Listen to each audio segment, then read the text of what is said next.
Documento 77. As criaturas intermediárias.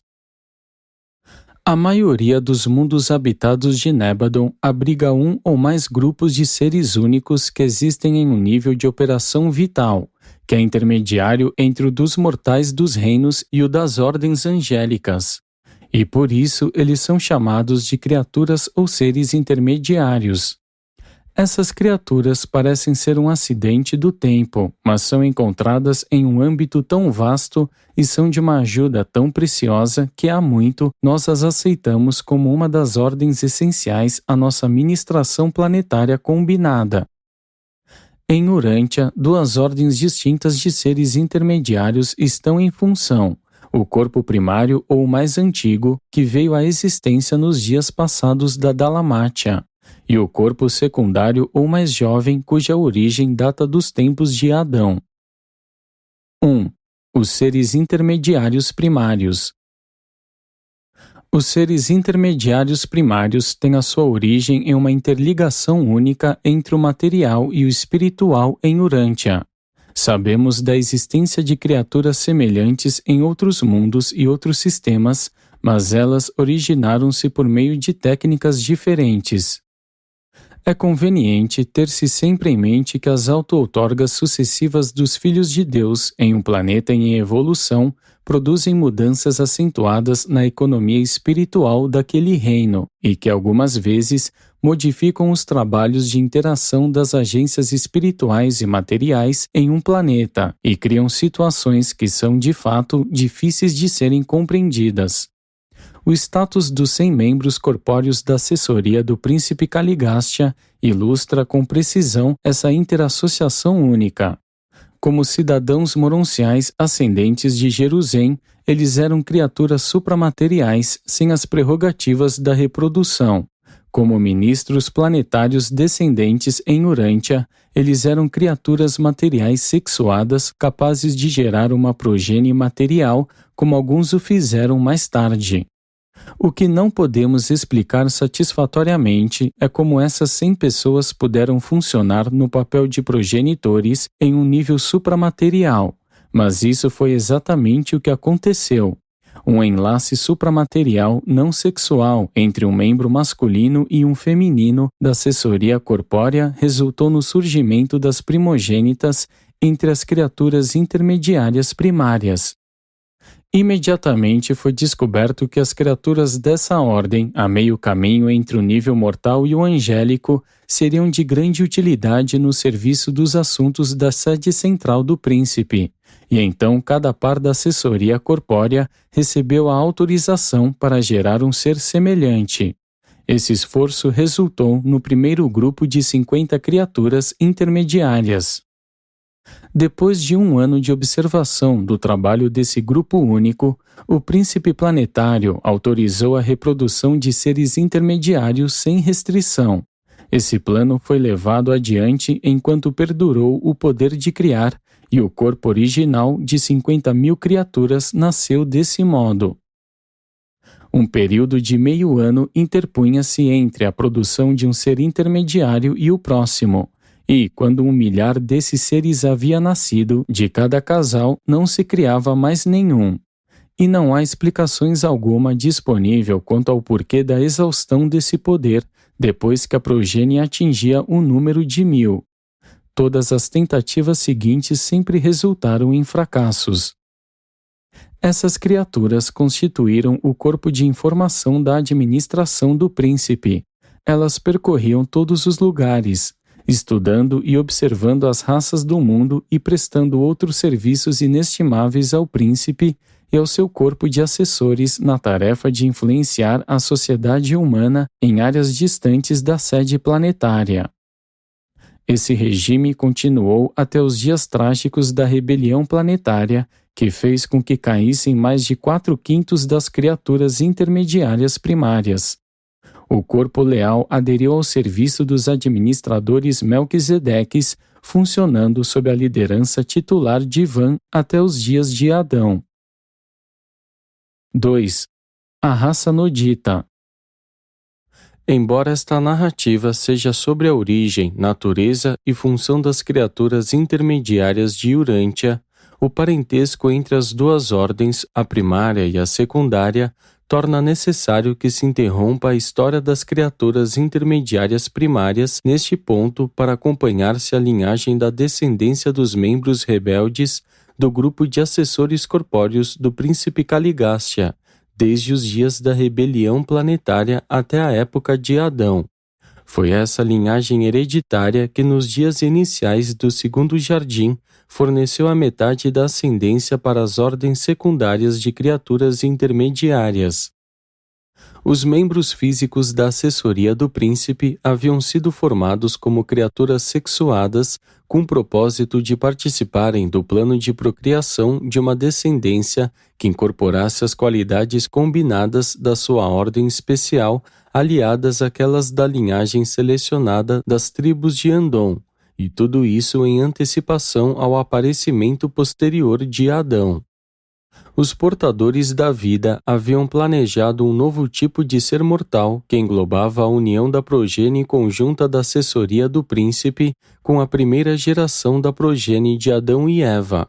Haviam elaborado, assim, um plano que previa uma nova ordem de criaturas planetárias, as quais eles esperavam constituíssem os governantes e mestres da sociedade humana.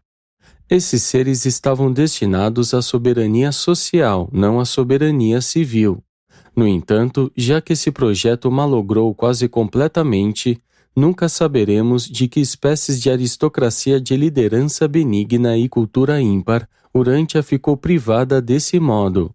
Com efeito, a assessoria corpórea reproduziu-se depois da rebelião, e, portanto, após haver sido privada da sua conexão com as correntes vitais do sistema. A era posterior à rebelião em Urântia presenciou muitos acontecimentos inusitados. Uma grande civilização, a cultura da Dalamátia, estava desmoronando. Os Nefilins noditas estavam na Terra naqueles tempos e, quando esses filhos dos deuses foram até as filhas dos homens e elas conceberam deles, os seus filhos formaram os poderosos homens de outrora, os homens de renome. Ainda que dificilmente fossem filhos dos deuses, os assessores do príncipe e os seus primeiros descendentes eram considerados como tais pelos mortais evolucionários daqueles dias distantes. Mesmo a sua estatura veio a ser aumentada pela tradição. Essa é, pois, a origem das lendas de um folclore quase universal de deuses que desceram à Terra e que conceberam com as filhas dos homens uma antiga raça de heróis. E toda essa lenda foi ainda mais confundida com as misturas das raças dos Adamitas que apareceram mais tarde no segundo jardim. Como 100 membros corpóreos da assessoria do príncipe traziam o plasma do germe das linhagens humanas andônicas, seria naturalmente esperado que, se eles praticassem a reprodução sexual, a sua progenie em muito assemelhar-se-ia à progenie dos outros pais andonitas. Contudo, quando de fato se empenharam na reprodução sexual, os 60 rebeldes do corpo de assessoria do príncipe, seguidores de Nod, os seus filhos provaram ser muito superiores em quase todos os sentidos aos povos andonitas e também superiores aos sanjiques. Essa excelência inesperada não era caracterizada apenas por qualidades físicas e intelectuais, mas também por capacidades espirituais. Esses traços mutantes que apareceram na primeira geração dos noditas resultaram de certas mudanças que haviam sido infundidas na configuração e nos constituintes químicos dos fatores hereditários do plasma do germe andônico. Essas mudanças foram causadas pela presença nos corpos dos membros da assessoria do príncipe de circuitos poderosos de manutenção da vida do sistema de Satânia. Esses circuitos de vida fizeram com que os cromossomas do modelo especializado urantiano se reorganizassem mais segundo os modelos padronizados do tipo de especialização de Satânia, da manifestação de vida ordenada de Nebadon. A técnica de metamorfose desse plasma do germe da vida, por meio da ação das correntes vitais do sistema, não é de todo diferente dos procedimentos por meio dos quais os cientistas de Urântia modificam os plasmas do germe das plantas e dos animais pelo uso dos raios-x. Assim, os povos noditas surgiram a partir de certas modificações peculiares e inesperadas que ocorreram no plasma da vida, que os cirurgiões de Avalon haviam transferido dos corpos dos contribuidores andonitas para os dos membros do corpo de assessores corpóreos do príncipe. Deveis recordar-vos de que os 100 andonitas contribuidores do plasma do germe converteram-se, por sua vez, em possuidores do complemento orgânico da árvore da vida, de um modo tal que as correntes da vida de Satânia também fizeram parte dos seus corpos. Os 44 andonitas modificados que aderiram ao corpo de assessores do príncipe na rebelião também procriaram entre si e prestaram uma grande contribuição para melhorar a linhagem do povo nodita.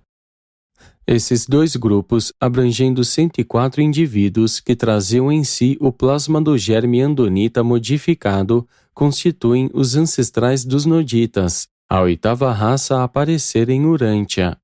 E essa nova característica da vida humana em Urântia representa uma outra fase da execução do plano original de se utilizar este planeta como um mundo de modificação de vida, não obstante haja sido esse um dos desenvolvimentos não previstos.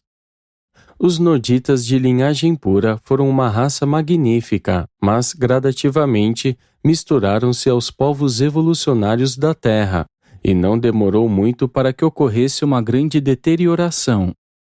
10.000 anos depois da rebelião, eles haviam perdido terreno até um ponto em que o seu tempo médio de vida chegou a ser apenas um pouco maior do que o das raças evolucionárias.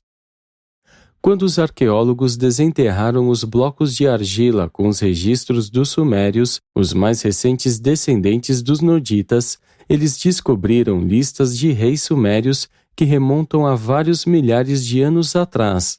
E, à medida que esses registros recuam no tempo, os reinados individuais desses reis têm a duração de 25 ou 30 anos até 150 anos ou mais. Essa duração maior dos reinados dos reis mais antigos significa que alguns dos governantes noditas, descendentes imediatos do corpo de assessores do príncipe, viveram mais tempo do que os seus sucessores mais recentes, e também indica um esforço de remontar as suas dinastias até a época da Dalamátia. O registro de vidas individuais tão prolongadas é devido também à confusão entre os meses e os anos como medidas de tempo. Isso pode ser também observado na genealogia bíblica de Abraão e nos primeiros registros dos chineses. A confusão do mês de 28 dias ou estação com um ano de mais de 350 dias, introduzido posteriormente, é responsável pelas versões das tradições de vidas humanas tão longas. Há registros de um homem que viveu por mais de 900 anos. Esse período representa 70 anos incompletos e essas vidas foram consideradas como muito longas durante muito tempo, e posteriormente esse ciclo de vida foi definido como 3 vintenas mais 10. A medição do tempo pelo mês de 28 dias perdurou até muito tempo depois de Adão, quando, porém, os egípcios fizeram a reforma do calendário há aproximadamente 7.000 anos. Eles o fizeram com uma grande precisão, introduzindo o ano de 365 dias. 3. A Torre de Babel. Depois da submersão da Dalamátia, os noditas trasladaram-se para o norte e para o leste, e logo fundaram a nova cidade de Dilmun, como seu centro racial e cultural. E cerca de 50.000 anos depois da morte de Nod, quando a progenie do corpo de assessores do príncipe se havia tornado numerosa demais para subsistir nas terras imediatamente vizinhas da sua nova cidade de Dilmun, e, depois de se haverem estendido além de seus limites para realizar matrimônios com as tribos andonitas e sanjiques vizinhas das suas fronteiras, ocorreu aos seus líderes que algo deveria ser feito para preservar a sua unidade racial. Consequentemente, um conselho das tribos foi convocado e, depois de muito deliberar, adotou-se o plano de Bablote, um descendente de Nod. Bablote propôs edificar um templo pretensioso de glorificação racial no centro do território então ocupado por eles. Esse templo devia ter uma torre nunca vista em todo o mundo. Devia ser um memorial monumental da sua grandiosidade momentânea. Havia muitos que queriam esse monumento erigido em Dilmun, mas outros argumentavam que uma estrutura tão grande deveria ser colocada a uma distância segura dos perigos do mar, lembrando-se das tradições da submersão da sua primeira capital, Dalmatia. Bablote planejou os novos edifícios como sendo o núcleo do futuro centro da cultura e civilização noditas. O seu conselho finalmente prevaleceu e a construção teve início de acordo com seus planos. A nova cidade chamar-se-ia Bablote, em honra ao arquiteto e construtor da torre. Esse local posteriormente ficaria conhecido como Bablod e finalmente como Babel. Mas, de algum modo, os noditas estavam ainda divididos quanto aos sentimentos em relação aos planos e propósitos desse empreendimento. Os seus líderes não estavam todos de acordo a respeito dos planos de construção nem sobre a finalidade das edificações depois de prontas. Após 4 anos e meio de trabalho, adveio uma grande disputa a respeito do objetivo e do motivo pelos quais se construía a torre. As contendas tornaram-se tão amargas que todo o trabalho parou. Os carregadores de comida espalharam as novas sobre as discussões e um grande número de tribos começou a amontoar-se no local da construção. 3 pontos de vista diferentes foram propostos sobre o propósito da construção da torre. 1. O grupo maior, de quase a metade, desejava ver a torre construída como um memorial da história nodita e da sua superioridade racial. Eles achavam que devia ser uma estrutura grande e imponente que devia suscitar a admiração de todas as futuras gerações. 2. A segunda maior facção queria que a torre fosse destinada a comemorar a cultura de Dilmun. Eles previam que Bablote viesse a ser um grande centro de comércio, de arte e de manufatura. 3. O contingente menor e minoritário sustentava que a edificação da torre representava uma oportunidade de redimir o desatino dos seus progenitores por haverem participado da rebelião de Caligástia. Eles sustentavam que a torre deveria ser dedicada à adoração do Pai de todos e que todo o propósito da nova cidade deveria ser o de substituir a Dalmatia, de funcionar como centro cultural e religioso para os povos bárbaros vizinhos. O grupo religioso foi logo derrotado na votação. A maioria rejeitou a doutrina de que os seus antepassados haviam sido culpados de rebeldia. Esse estigma racial ofendia-os. Havendo eliminado um dos 3 ângulos da disputa e não havendo conseguido decidir-se entre os outros 2, por debate, eles entraram em luta. Os religiosos não combatentes fugiram para suas casas no sul, ao passo que os seus companheiros lutaram até quase se aniquilar. Há cerca de 12.000 anos foi feita uma segunda tentativa de erigir a Torre de Babel. As raças miscigenadas dos Anditas, os Noditas e os Adamitas propuseram-se levantar um novo templo sobre as ruínas da primeira estrutura, mas não houve respaldo suficiente para o empreendimento. Ele veio abaixo com o peso da própria pretensão. Durante muito tempo, essa região ficou conhecida como a Terra de Babel. 4. Os centros da civilização nodita. A dispersão dos noditas foi um resultado imediato dos conflitos internos a respeito da Torre de Babel. Essa guerra interna reduziu, em grande parte, o número dos noditas mais puros e, sob muitos aspectos, tornou-se responsável pelo fracasso que tiveram em estabelecer uma grande civilização pré-adâmica. Dessa época em diante, a cultura nodita caiu em declínio por mais de 120 mil anos, até que foi elevada pela infusão adâmica. Todavia, mesmo nos tempos de Adão, os noditas eram ainda um povo muito capaz. Grande parte dos seus descendentes de sangue misto estava entre os construtores do jardim, e vários capitães do grupo de Van eram noditas. Algumas das mentes mais capazes a serviço da assessoria de Adão eram dessa raça. 3 dos 4 grandes centros noditas foram estabelecidos imediatamente depois do conflito de Bablote. 1. Os noditas ocidentais ou sírios.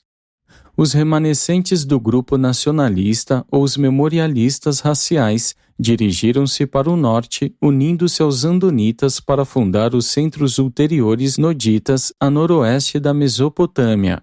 Esse foi o maior grupo de noditas em dispersão que contribuiu muito para a aparição posterior da linhagem assíria. 2. Os noditas orientais ou elamitas. Os partidários da cultura e do comércio migraram em grandes números para o leste até Elam e ali se uniram com as tribos sanjiques miscigenadas. Os elamitas de 30 ou 40 mil anos atrás, em grande parte, haviam adquirido a natureza sanjique, se bem que houvessem continuado a manter uma civilização superior à dos bárbaros das vizinhanças. Depois do estabelecimento do segundo jardim, era costumeiro aludir-se a essa colônia nodita vizinha como a terra de Nod. E, durante o longo período de paz relativa entre esse grupo nodita e os adamitas, as duas raças ficaram altamente fundidas, pois mais e mais passou a ser um costume dos filhos de Deus, os adamitas, casar-se com as filhas dos homens, as noditas. 3. Os noditas centrais ou pré-sumérios. Um grupo pequeno na embocadura dos rios Tigre e Eufrates conservou, mais que outros, a sua integridade racial. Eles subsistiram por milhares de anos e, afinal, deram origem à descendência nodita, que, misturada aos adamitas, fundou os povos sumérios dos tempos históricos. E tudo isso explica como os sumérios apareceram tão súbita e misteriosamente no cenário da Mesopotâmia. Os pesquisadores nunca serão capazes de determinar a origem dessas tribos remontando ao princípio dos sumérios, que tiveram a sua origem 200 mil anos antes da submersão da Dalamátia. Sem nenhum vestígio da sua origem em outro lugar no mundo, essas tribos antigas subitamente se apresentam num horizonte da civilização com uma cultura plenamente desenvolvida e superior, abrangendo templos, trabalhos em metal, agricultura, animais, cerâmica, tecelagem, leis comerciais, códigos civis, cerimonial religioso e um sistema de escrita antigo. No começo da era histórica, já tinham havido muito perdido o alfabeto da Dalamátia, tendo adotado o sistema peculiar da escrita originada em Dilmun. A língua suméria, ainda que virtualmente perdida para o mundo, não era semítica. Tinha muito em comum com as chamadas línguas arianas. Os registros bem elaborados deixados pelos sumérios descrevem o local de uma notável colônia que se situava no Golfo Pérsico, próximo da antiga cidade de Dilmun. Os egípcios chamavam de Dimate essa cidade de glória antiga, enquanto, mais tarde, os sumérios adamizados confundiram a primeira e a segunda cidade nodita com a Dalamátia e chamaram todas três de Dilmun. E os arqueólogos já encontraram as antigas placas de argila suméria que falam desse paraíso terreno, onde os deuses pela primeira vez abençoaram a humanidade com o exemplo de uma vida civilizada e cultural. E essas placas descritivas de Dilmun, o paraíso de homens e de Deus, estão agora silenciosamente guardadas nas prateleiras empoeiradas de muitos museus. Os sumérios bem sabiam do primeiro e do segundo Éden, mas, a despeito de casamentos extensivos entre eles e os adamitas, continuaram a considerar os residentes do norte do jardim como sendo uma raça estrangeira. O orgulho dos sumérios por serem da cultura andita mais antiga levou-os a ignorar essas novas perspectivas de glória em favor da grandeza e da tradição paradisíaca da cidade de Dilmun. 4. Os Noditas do Norte e os Amadonitas, os Vanitas. Esse grupo surgiu antes do conflito de Bablote. Esses Noditas mais setentrionais eram descendentes daqueles que haviam abandonado a liderança de Nod e dos seus sucessores para ligar-se a Van e a Amadon. Alguns dos primeiros colaboradores de Van estabeleceram-se, posteriormente, em locais próximos das margens do lago que ainda leva o seu nome, e as suas tradições cresceram em torno dessa localidade. Ararat tornou-se a sua montanha sagrada, tendo para os Vanitas dos tempos posteriores um significado análogo ao que o Monte Sinai teve para os hebreus. Há 10.000 anos, os Vanitas, ancestrais dos assírios, ensinavam que a sua lei moral de 7 mandamentos havia sido dada pelos deuses a Van no Monte Ararat. Eles acreditavam firmemente que Van e o seu companheiro Amadon foram levados vivos para fora do planeta enquanto estavam no topo da montanha absortos na adoração. O Monte Ararat era a montanha sagrada da Mesopotâmia do Norte, e, posto que grande parte das vossas tradições desses tempos antigos foi adquirida por meio da história da enchente da Babilônia, não é nenhuma surpresa que o Monte Ararat e a sua região fossem posteriormente imbricados com as histórias mais recentes dos judeus sobre Noé e o dilúvio universal. Por volta de 35.000 a.C., Adanson visitou uma das antigas colônias mais orientais dos antigos Vanitas e ali fundou o seu centro de civilização. 5. Adanson e Hata. Havendo delineado os antecedentes noditas da linhagem dos seres intermediários secundários, esta narrativa deveria agora considerar a metade adâmica dos seus ancestrais, pois os seres intermediários secundários são também netos de Adanson, o primogênito da raça violeta de Urântia. Adanson fez parte daquele grupo de filhos de Adão e Eva que escolheu permanecer na terra com o seu pai e sua mãe. E esse primogênito de Adão havia ouvido Van e Amadon falarem várias vezes na história do seu lar, nos Planaltos do Norte e, algum tempo depois do estabelecimento do segundo jardim, ele decidiu partir em busca daquelas terras dos sonhos da sua juventude. Adanson tinha 120 anos de idade nessa época e era pai de 32 filhos da pura linhagem do primeiro jardim. Ele queria permanecer com seus pais e ajudá-los a edificar o segundo jardim, mas estava bastante perturbado pela perda da sua companheira e seus filhos, todos os quais haviam escolhido ir para Edentia junto com as outras crianças adâmicas, preferindo tornar-se pupilos dos Altíssimos. Adanson não queria abandonar os seus pais em Urântia, não estava inclinado a fugir das provações nem dos perigos, mas achava o ambiente do segundo jardim longe de satisfatório. E muito fez para adiantar ali as atividades iniciais de defesa e de construção, mas decidiu ir para o norte na primeira oportunidade. E, se bem que a sua partida tenha sido totalmente amigável, Adão e Eva lamentaram muito ter de perder o seu filho mais velho, de vê-lo ir para um mundo estranho e hostil de onde temiam ele nunca fosse voltar. Uma companhia de 27 membros foi com Adanson para o norte, em busca do povo das suas fantasias de infância. De fato, em pouco mais de 3 anos, o grupo de Adanson encontrou o objeto da sua aventura, e entre os desse povo ele descobriu uma maravilhosa e bonita jovem de 23 anos que dizia ser a última descendente de linhagem pura do corpo de assessores do príncipe.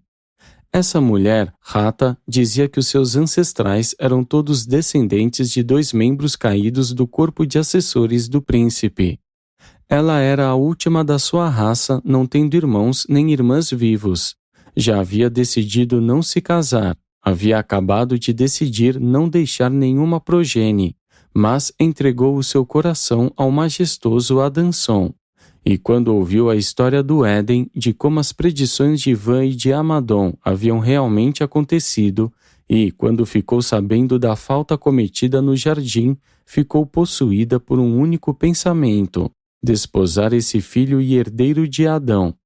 E, rapidamente, a mesma ideia tomou conta de Adanson, e, em pouco mais de 3 meses, eles estavam casados.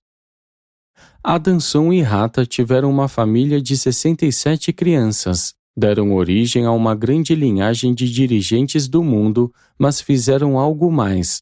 Deve ser relembrado que esses 2 seres eram ambos realmente supra-humanos. Dos filhos que tiveram, a cada 4 que nascia, o quarto era um ser de uma ordem excepcional. Muitas vezes era invisível. Nunca na história do mundo havia acontecido tal coisa.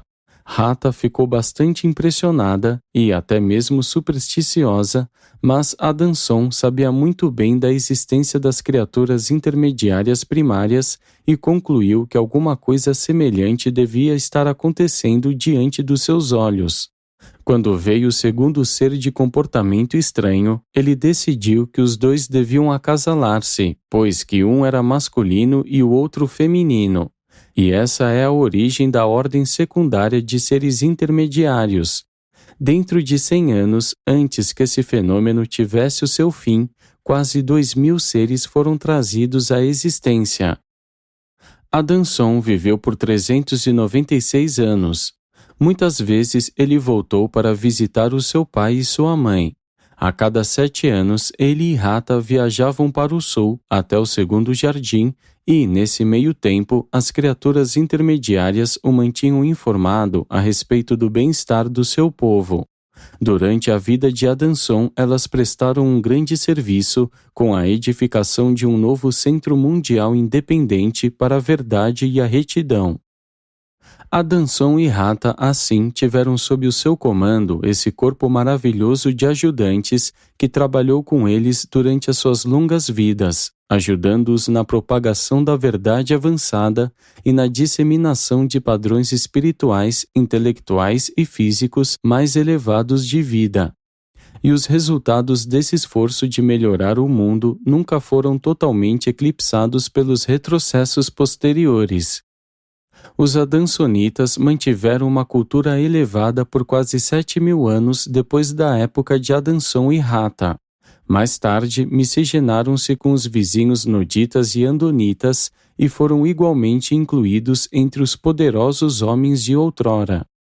E alguns dos avanços daquela idade perduraram até tornar-se uma parte latente do potencial cultural que mais tarde floresceu, resultando na civilização europeia. Esse centro de civilização estava situado na região a leste da extremidade sulina do Mar Cáspio, perto do Kopet Dag. A uma baixa altitude, nos contrafortes do Turquestão, estão os vestígios daquilo que certa vez foi a sede adansonita da raça violeta. Nesses locais dos planaltos situados em uma antiga faixa estreita de fertilidade que se estende na parte baixa dos contrafortes da cadeia do Kopet, 4 culturas diversas surgiram, em vários períodos, fomentadas por 4 grupos diferentes de descendentes de Adanson. O segundo desses grupos migrou para o oeste até a Grécia e as ilhas do Mediterrâneo. O restante dos descendentes de Adanson migrou para o norte e para o oeste, trazendo para a Europa as raças mistas da última onda de linhagem andita que veio da Mesopotâmia, e que estão também enumeradas entre os anditas arianos invasores da Índia. 6. As criaturas intermediárias secundárias. Enquanto as criaturas intermediárias primárias tiveram uma origem supra-humana, a ordem secundária é uma progenie da linhagem adâmica pura, unida a um descendente humanizado de ancestrais comuns do corpo primário.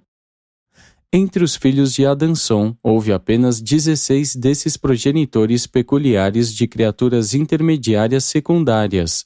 Esses filhos excepcionais eram igualmente divididos quanto ao sexo, e cada casal era capaz de produzir uma criatura intermediária secundária a cada 70 dias, por meio de uma técnica combinada de ligação sexual e não sexual. E esse fenômeno nunca havia sido possível na Terra antes daquela época e não mais aconteceu desde então.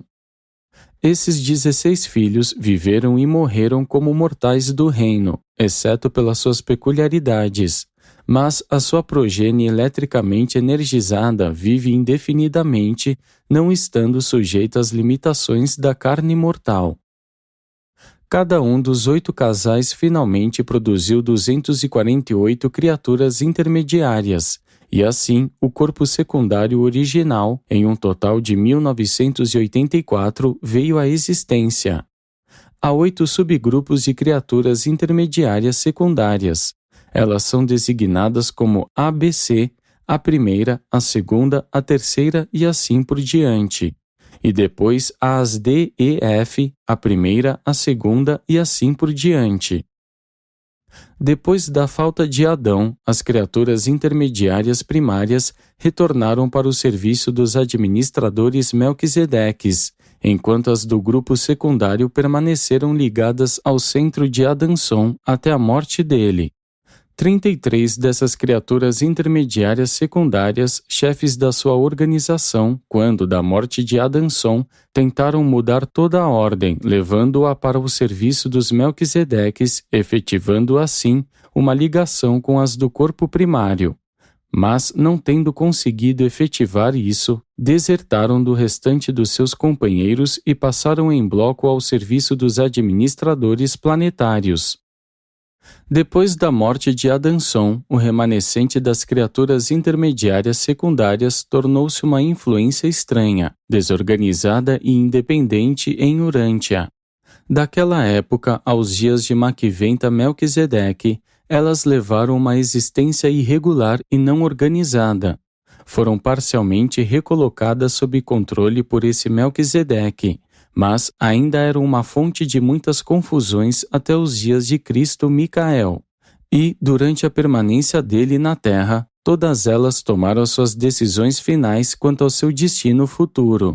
A maioria leal alistou-se então sob a liderança das criaturas intermediárias primárias. 7. As criaturas intermediárias rebeldes. A maioria das criaturas intermediárias primárias estreou em pecado na época da rebelião de Lúcifer, quando foi feito um balanço da devastação da rebelião planetária, entre outras perdas, foi descoberto que das 50.000 originais, 40.119 criaturas estavam ligadas à secessão de Caligástia. O número original das criaturas intermediárias secundárias era de 1984 e destas, 873 não se alinharam com a direção de Micael e foram devidamente recolhidas e internadas quando do juízo planetário de Urântia no dia de Pentecostes. Ninguém pode prever o futuro dessas criaturas caídas. Os 2 grupos de criaturas intermediárias rebeldes estão agora mantidos sob custódia, aguardando o julgamento final dos assuntos da rebelião do sistema. Mas elas fizeram muitas coisas estranhas na Terra antes da inauguração da presente dispensação planetária. Essas criaturas intermediárias desleais eram capazes de revelarem-se a si próprias aos olhos mortais, sob certas circunstâncias. Isso foi especialmente verdadeiro no caso dos parceiros de Belzebu, líder das criaturas intermediárias secundárias apóstatas. Contudo, essas criaturas únicas não devem ser confundidas com certos querubins e serafins rebeldes que também estavam na Terra até a época da morte e da ressurreição de Cristo. Alguns dos escritores da antiguidade designaram essas criaturas intermediárias rebeldes como espíritos do mal e como demônios, e os serafins e querubins apóstatas como anjos maus. Em nenhum mundo os espíritos do mal podem possuir a mente de qualquer mortal depois da vida outorgada de um filho do paraíso. Mas antes dos dias de Cristo Micael em Urântia, antes da vinda universal dos ajustadores do pensamento e da efusão do Espírito do Mestre sobre toda a carne, essas criaturas intermediárias rebeldes chegaram de fato a ser capazes de influenciar as mentes de certos mortais inferiores e, de um certo modo, de controlar as suas ações.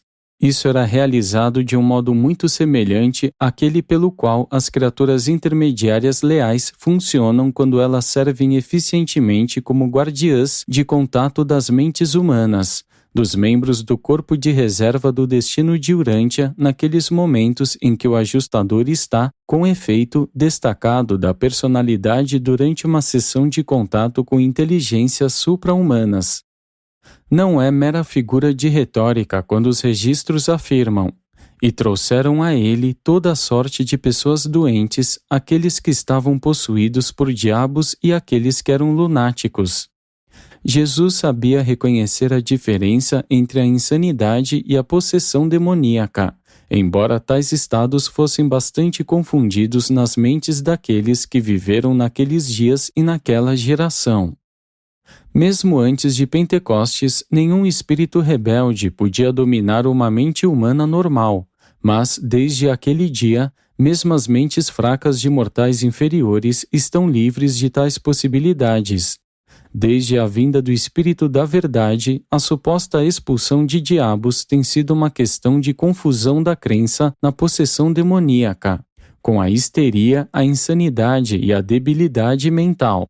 No entanto, apenas porque a auto-outorga de Micael tenha para sempre libertado todas as mentes humanas em Urântia da possibilidade de possessão demoníaca, não deveis imaginar que isso não pudesse ter sido um risco em idades anteriores. Todo o grupo de criaturas intermediárias rebeldes está, no presente, mantido como prisioneiro por ordem dos Altíssimos de Edêntia. Elas não mais perambulam por este mundo cometendo o mal. Independentemente da presença dos ajustadores do pensamento, a efusão do Espírito da Verdade sobre toda a carne tornou para sempre impossível aos espíritos desleais de qualquer espécie ou descrição que invadam novamente até mesmo a mais fraca das mentes humanas. Desde o dia de Pentecostes, tornou-se impossível acontecer qualquer coisa parecida com a possessão demoníaca neste mundo. 8. As criaturas intermediárias unidas. No último julgamento deste mundo, quando Micael transferiu daqui os sobreviventes adormecidos do tempo, as criaturas intermediárias foram deixadas para trás nos seus lugares para ajudar no trabalho espiritual e semi-espiritual no planeta. Agora elas operam como um corpo único, abrangendo ambas as ordens em um total de 10.992 criaturas. Formam as criaturas intermediárias unidas de Urântia, que atualmente são dirigidas alternadamente pelos membros mais antigos de cada ordem. Esse regime tem prevalecido desde a sua união em um grupo único, pouco depois de Pentecostes. Os membros da ordem mais antiga, ou primária, são geralmente conhecidos por números. Em geral, recebem nomes tais como 1, 2, 3, a primeira, 4, 5, 6, a primeira e assim por diante.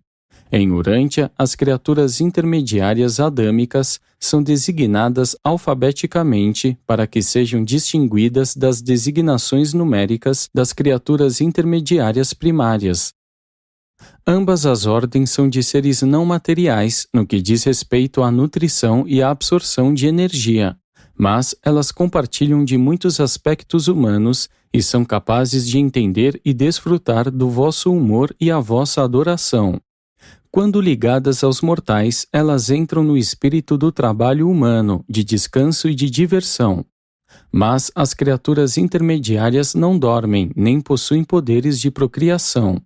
Num certo sentido, as criaturas do grupo secundário são diferenciadas segundo as linhas de masculinidade e de feminilidade, frequentemente sendo chamadas de ele ou de ela. Trabalham quase sempre juntas, em duplas ou casais. As criaturas intermediárias não são homens nem são anjos, mas as criaturas secundárias, pela sua natureza, estão mais próximas do homem do que do anjo. São, de um certo modo, das vossas raças e, portanto, muito compreensivas e compassivas no seu contato com os seres humanos.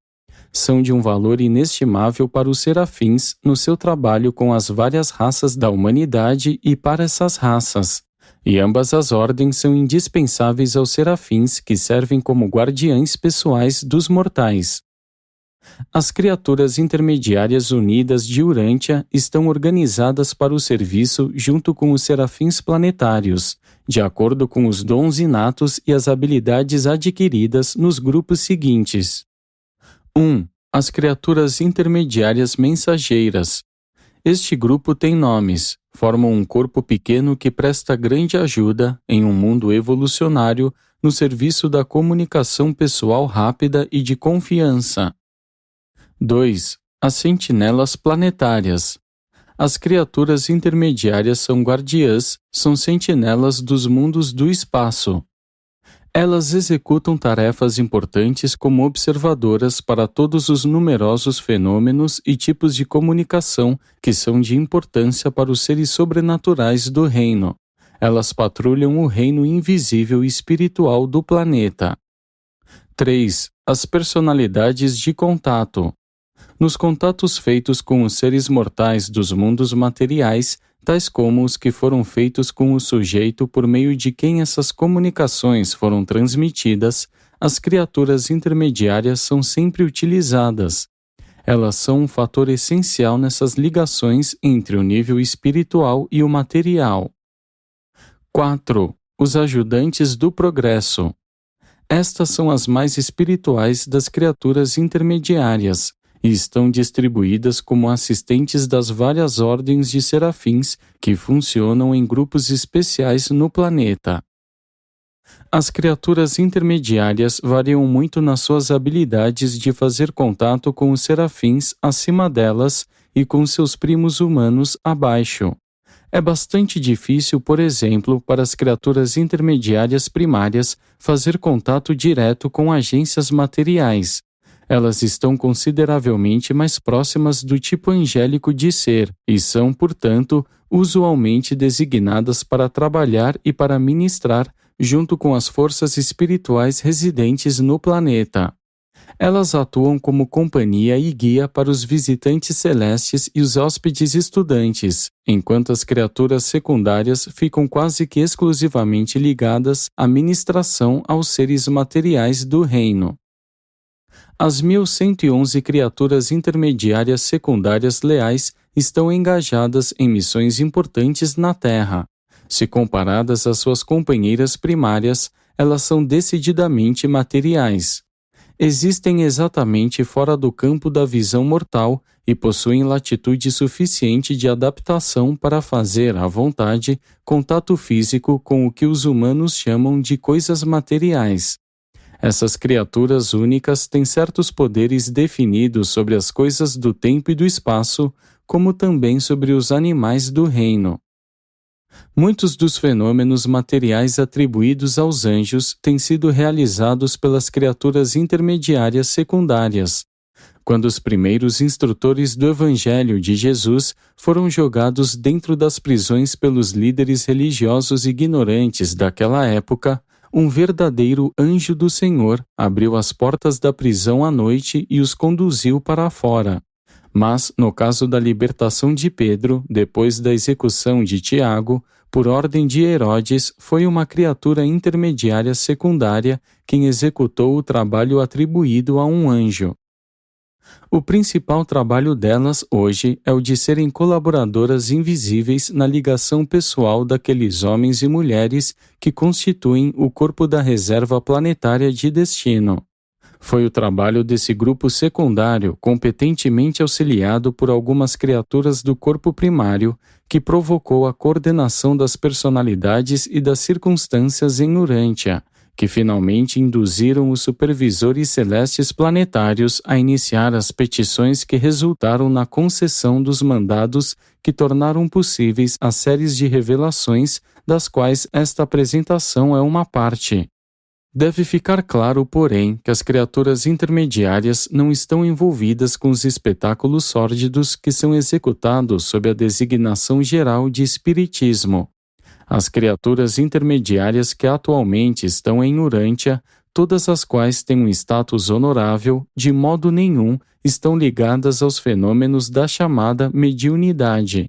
e, ordinariamente, não permitem aos humanos presenciar as suas atividades físicas e outros contatos com o mundo material, algumas vezes necessários, tais como seriam percebidos pelos sentidos humanos. 9. Os cidadãos permanentes de Urântia. As criaturas intermediárias podem ser consideradas como o primeiro grupo de habitantes permanentes a ser encontrado nas várias ordens de mundos nos universos, em contraste com os ascendentes evolucionários, tais como as criaturas mortais e as hostes angélicas. Esses cidadãos permanentes são encontrados em vários pontos na ascensão ao paraíso. De modo contrário às várias ordens de seres celestes que estão destinadas a ministrar em um planeta, as criaturas intermediárias vivem em um mundo habitado. Os serafins vêm e vão, mas as criaturas intermediárias permanecem e permanecerão, e, por serem do planeta, além de se prestarem como ministradoras, elas asseguram o único regime de continuidade que harmoniza e conecta as administrações sempre mutantes das hostes seráficas. Como cidadãos de fato de Urântia, as criaturas intermediárias ou os intermediários têm um interesse íntimo quanto ao destino desta esfera. Elas formam uma associação resoluta que trabalha persistentemente para o progresso do seu planeta de nascimento. A sua determinação é sugerida no lema da sua ordem. Tudo que as criaturas intermediárias unidas querem fazer, as criaturas intermediárias unidas o fazem. Ainda que a sua capacidade de ultrapassar os circuitos de energia permita que a partida do planeta seja factível para qualquer criatura intermediária, elas comprometeram-se individualmente a não abandonar o planeta antes de serem liberadas pelas autoridades do universo algum dia. As criaturas intermediárias ficam ancoradas em um planeta até que cheguem às idades estabelecidas de luz e vida. À exceção de 1, 2, 3, a primeira, nenhuma criatura intermediária leal jamais partiu de Urântia. 1, 2, 3, a primeira, a primogênita da ordem primária, foi liberada dos deveres planetários imediatos pouco depois de Pentecostes. Essa intermediária nobre permaneceu firme junto com Van e Amadon durante os dias trágicos da rebelião planetária, e a sua liderança destemida foi um forte instrumento na redução das baixas da sua ordem. Atualmente, ela serve em Jerusalém como membro do Conselho dos 24, tendo já uma vez funcionado como governadora-geral de Urântia depois de Pentecostes. As criaturas intermediárias estão vinculadas ao planeta, mas, do mesmo modo que os mortais conversam com os viajantes de longe e assim aprendem a respeito dos mundos e lugares distantes do planeta, as criaturas intermediárias conversam com os viajantes celestes para aprenderem sobre os locais longínquos do universo. Assim, elas tornam-se familiarizadas com este sistema e com este universo, e mesmo com Orvonton e as suas criações irmãs, e desse modo elas preparam-se para a cidadania em níveis mais elevados de existência como criaturas. Embora as criaturas intermediárias hajam sido trazidas à existência já plenamente desenvolvidas, não experienciando nenhum período de crescimento nem desenvolvimento a partir da imaturidade, elas nunca cessam de crescer em sabedoria e em experiência. Como os mortais, são criaturas evolucionárias e têm uma cultura que é uma verdadeira conquista evolucionária. Há muitas grandes mentes e espíritos poderosos no corpo das criaturas intermediárias de Urântia. De um ponto de vista mais amplo, a civilização de Urântia é produto conjunto dos mortais de Urântia e das criaturas intermediárias de Urântia. E isso é verdadeiro a despeito das diferenças factuais entre os dois níveis de cultura, diferenças estas que não serão compensadas antes das idades de luz e vida. A cultura das criaturas intermediárias, sendo produto de uma cidadania planetária imortal, é relativamente imune às vicissitudes temporais que assaltam a civilização humana. As gerações de homens esquecem. O corpo das criaturas intermediárias relembra. e tal memória é a sede do tesouro das tradições do vosso mundo habitado. Assim, a cultura de um planeta permanece sempre presente no planeta, e, sob as circunstâncias apropriadas, esse tesouro de memória de acontecimentos passados torna-se disponível do mesmo modo que a história da vida e dos ensinamentos de Jesus foi dada, pelas criaturas intermediárias de Urântia aos seus primos na carne. As criaturas intermediárias são os ministros hábeis que compensam a lacuna entre os assuntos materiais e os espirituais de Urântia. Lacuna esta que surgiu com a morte de Adão e Eva. São igualmente as vossas irmãs mais velhas, camaradas na longa luta para atingir um status estabelecido de luz e vida em Urântia.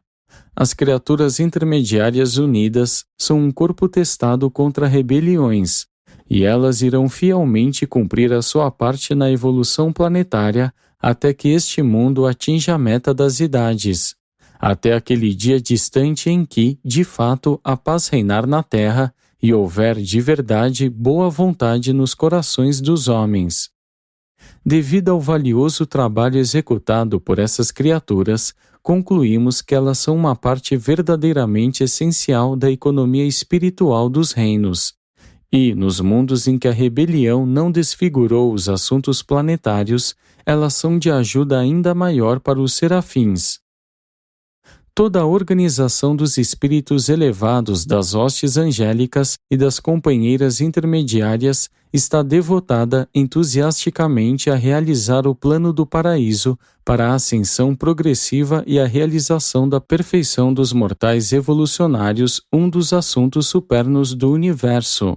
O magnífico plano de sobrevivência de trazer Deus até o homem e então, por uma espécie sublime de associação, de elevar o homem até Deus e, mais adiante ainda, até a eternidade do serviço e de alcance da divindade, tanto para os mortais quanto para as criaturas intermediárias. Apresentado por um arcanjo de Nébadon. Nébadon. Nébadon. Nébadon. Nébadon.